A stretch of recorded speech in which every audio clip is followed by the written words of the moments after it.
d'accord, la fonction publique. doyen Charles est-ce que tey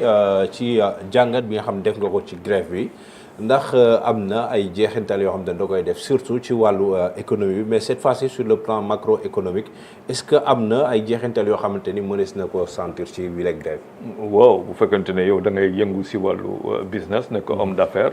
wala ak lu mu munti nekk. waxtu boo perte xaalis bu nga perte la le préjudice est énorme et kooku mooy loo xamante ne dafa dem si fonction publique mu teg ko si kaw loo xamante ne mooy secteur privé moom nag muy perte non seulement mu ngi fay ay impôts am te si biir impôts yi la ñuy fay ñu bëri c'est un contributeur bu am solo ba pare mu war a subir yow say dysfonctionnement mooy maanaam wala réforme boo gis dafay am l'intelligence de la réforme et l'intelligence situationnelle de la réforme te looloo tax lépp lu ngay def da nga koy teg dans le temps et dans l'espace parce que boo ko deful léegi aujourd'hui le secteur privé bien évidemment ak lu mu teg retard boo gis rek xaalis kan moo ko koy rembourser du kenn moom moo koy pertel boppam moom moo koy pertel boppam et puis après ça vient s'ajouter à loo xamante ne mooy ay charges yu mu amoon yenn charges yi c'est des charges fixes yeneen charges yi c'est des charges variables yooyu ñëw yokk si ko te moom déjà mu ngi dund lu doy waar moom mu ngi dund déjà lu doy waar donc ça veut dire quoi ça veut dire que très rapidement état lan mooy liggéeyam quoi le gouvernement lan mooy liggéeyam mooy fexe ba nga xamante ne contribuable bi quel que soit son niveau ak fu mu munti ne traitement am ak citoyen bokk mais bu ñu fàtte que c'est le secteur privé qui est le créateur de richesse et amul réew boo xamante ne amul investisseur boo xamante ne dina dem réew bu fekkente ne réew boobu bu xoolee ko foofu daal nii la ak nii lay def si wàllu justice lu muy njëkk a def mooy téye xaalisam xaar ba foofu daal mu jaar yoon donc ça montre aussi que tey lii day won lu bëri loo xamante ni si fonction publique loo xamante ne war nañ ko commencer avertir dès à présent pour xam xëy na ñu ngi dem si ay jafe-jafe yu am solo parce que boo xoolee ce que nous coûte le service la fonction publique ne serait-ce que au niveau salarial c'est quasiment moo ëpp le tiers de loo xamante ne moom ngay recevoir si mois bi si recette si benn mois nga passé 130 milliards nekk si diggante 130 milliards si wàllu salaire boo xoolee yow lan nga si am par rapport au premier trimestre si lu ñu ci jël 1000 et quelques milliards nga gis que loolu c'est quasiment 10% des un peu plus de 10% des 1000 milliards donc dafa doon loo xamante ne sur 3 mois c'est-à-dire c'est benn mois lu ngay fay si salaire ça fait un peu plus de 10% entre 12 peut-être je sais pas 11 à 12% loo xamante ne mooy sa recette budgétaire sur un mois donc à partir de ce moment-là quand même tu t'en rends compte que la richesse de notre pays est consommée pour moins d'1% de la population sénégalaise ça aussi c'est autre chose qu'il faut on n'a pas 180 000 est-ce que 180 000 fonctionnaires lañu am bu ñu amee 180 000 fonctionnaires c'est 1% de la population et à partir de ce moment-là faut voir que il y a moins de 500 000 contributeurs réels lu ñuy wax donc Sénégal lan la antan ak lan la antanul donc faaw que ñu xoolaat bu baax a baax parce que beneen affaire bi aussi mooy que état dafa am loo xamante da koy xel mooy lu mu wax sànq mooy que non seulement boo defee mën na def tâche d'huile mu dem réclamation yi gën a bëri feneen mais par ailleurs mën nga fi retrouver wu ak loo xamante ne moom mooy une inflation non maîtrisée et loolu yëpp c'est le secteur privé qui risque de se retrouver embêté et empêché de liggéey alors que tout simplement tous les jours lu xaalis bu nga perte alors dañu constater ci wàllum ba tey bon surtout l'aspect économique qui m'intéresse particulièrement non seulement il y a la grève te jot ngeen génnee ci seen wàllu gis-gis que ni am na ay conséquences yoo xam ne da koy am ci économie mais dans le même temps gis nañ ni dañuy wax ni souvent économie bu fekkee ni bëgg nañ mu yëngatu ci am réew il faut que mu am benn stabilité bi li nga xamante ni moo koy encourager aussi tam mooy am justice boo xamante ni bu yemoo la ak bëgg-bëgg askan bi mais dañu gis que ni il y a quelque part des hommes d'affaires qui sont en prison doole ko seeg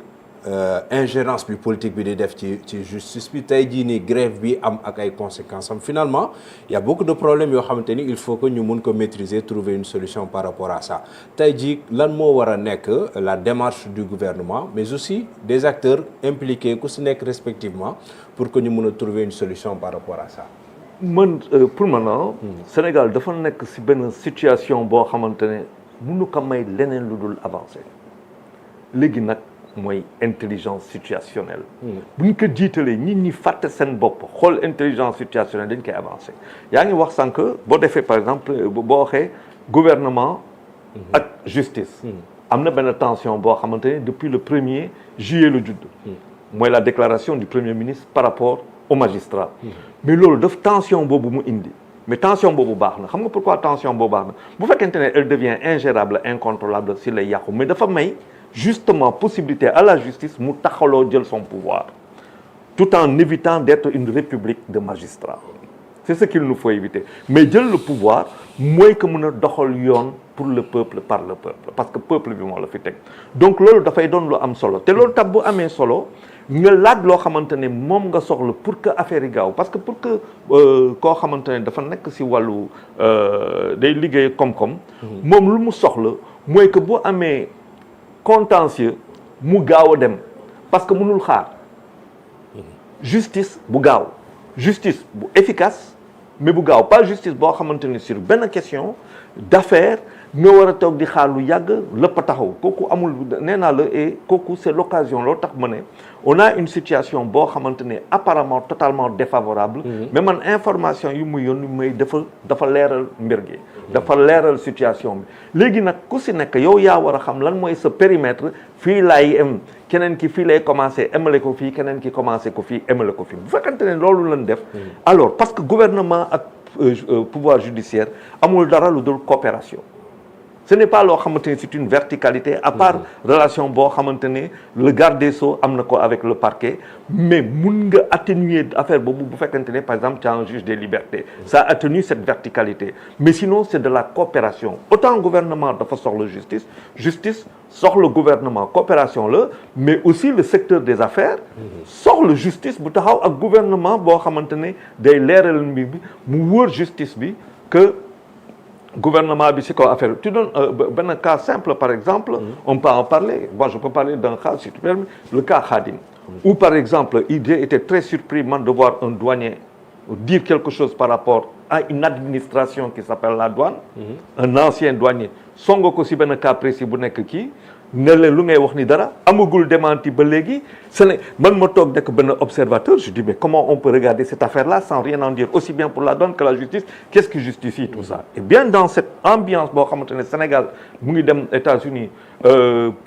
par rapport au président de la République dem États-Unis le premier ministre dem Chine mais ñooñu yëpp bu ñu waxee ba mu pare dans le cadre des investissements yoo xamante ne idées yooyu am fii Afrique mais cadre juridique moo koy définir investissement direct étranger étranger bu fekkante ne chinois yi le premier ministre est allé voir les hommes d'affaires chinois ñu war a ñëw mais bu ñuy ñëw c'est dans un cadrage juridique donte sax bu fekkante ne contentieux litige am na mun na la ne dañ koy c'est li kii Londres lañ koy gérer wala New York wala Pékin ak yu demee noonu le Sénégal peut dire aussi non Sénégal lañ koy gérer mais bu fekkante ne il n'y a pas une confiance et une justice surtout qui soit au niveau de la finance et de la très haute finance loolu actuellement moo ñu manqué et moi je suis d'accord avec le ministre de la justice nga xamante ne le service minimum requis doit être là war nañ ko def beneen affaire bi le plus rapidement possible nit ñi war na mënoon xool loo xamante ne comme si c'est lu mu ko waxee nit ñi mën a régler pour dem parce que réew bi fu mu ne nii day metti je l'ai toujours dit par rapport à loo xamante moom la ñu mën a jël si suñuy contribuables yi en termes de ressources internes le Sénégal ne peut pas se permettre et par rapport même à l'UEMOA di am yenn train de vie yoo xamante ne antanu ko et je l'ai toujours déploré tey nag le secteur privé te ñu ngi nekk ci situation bu difficile le secteur privé aujourd'hui moi je suis du secteur privé nous sommes quasiment sori wu ñu nekk à l'agonie àggaguñu foofu ci agonie mais sori wuñu ca c'est-à-dire nous sommes en train de mourir à petit feu et si ça continue comme ça tubaab yi ñooy ñëw fii di investir parce que déjà il y a des décisions qui sont prises si wàllu loo xamante ne état le maximum lu mu mun a teg par an si benn projet bien spécifique kooku bu fekkente ne c'est-à-dire à la limite nous sommes en train de mourir et on s'en rend pas compte et il va falloir que cette fonction publique aussi comprenne quel est son service véritable dans ce pays-là. Il n'appartient pas à la fonction publique de s'enrichir. Il appartient au secteur privé de s'enrichir. Maintenant, cette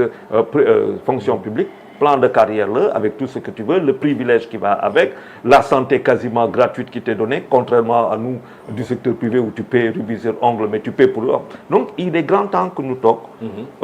nous. Et de ce côté-là, je suis assez surpris aussi, et ça me donne un peu une idée de la vitalité de notre secteur public qui est totalement silencieux autour de cette affaire-là. Privé, je veux dire. Secteur privé, bon, li wax aussi, de que ce pays-là, les choses ne vont pas forcément bien actuellement. Famara, comment trouver maintenant le juste milieu entre justice et le secteur des affaires pour que nous soyons profitables à l'économie du pays? Oui, Charles wax na ko parce que environnement des affaires dafa soxla benn justice bu équitable ak bu stable. C'est tout à fait normal. Parce que chaque fois day am ay contentieux ay litiges entre commerce yoo xam ne foofu lañ koy traiter. Et dañ ko war a traiter rapidement pour gagner des verdicts yoo xam ne da leen di permettre ñoom ñu continuer seen relation d'affaires. Maintenant justice boobu bu dee dafa toog fii depuis presque 1 à 2 mois yoo xam ne daanaka c'est une léthargie totale. Donc loolu ça n'arrange même pas le citoyen lambda. A fortiori la justice de notre l'environnement des affaires. Ni mu ko waxee il faut une intelligence parce que dëkk bi c'est vrai fonction publique rek moomu ko les fonctionnaires rek moomuñu ko.